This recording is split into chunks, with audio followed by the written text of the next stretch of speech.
পায়ে ভাগ করছে, হাড্ডি থেকে মাংস আলাদা করছে। আহা, কি নির্মম!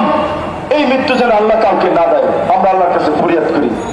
কিন্তু এই রকমের একজন সোনা চোরা চালা মাদক ব্যবসার সাথে জড়িত একজন দুর্বৃত্ত তিনবার বাংলাদেশের আইন প্রণীত হয়েছে।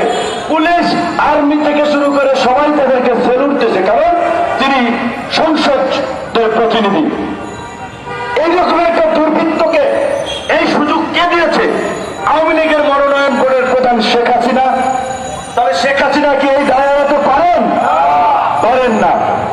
একজন আনার মারা গেছে বিদায় তার অপকর্ম আমাদের সামনে এসেছে।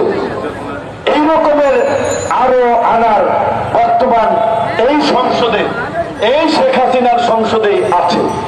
এমনকি মন্ত্রিত্ব দায়িত্ব পালন করছেন। দেশ টিভিতে একটা নিউজ হয়েছে, সাভারের আরেক ডন মাফিয়া ফকিরনি থেকে 1000 কোটি টাকার মালিক হয়ে গেছে। কিচ্ছু ছিল না, একটা ভাঙ্গা টিনের ঘর। সাভার উপজেলার চেয়ারম্যান রাজীব 1000 কোটি টাকার মালিক হয়েছে। টিভিতে ইন্টারভিউ দিয়েছে।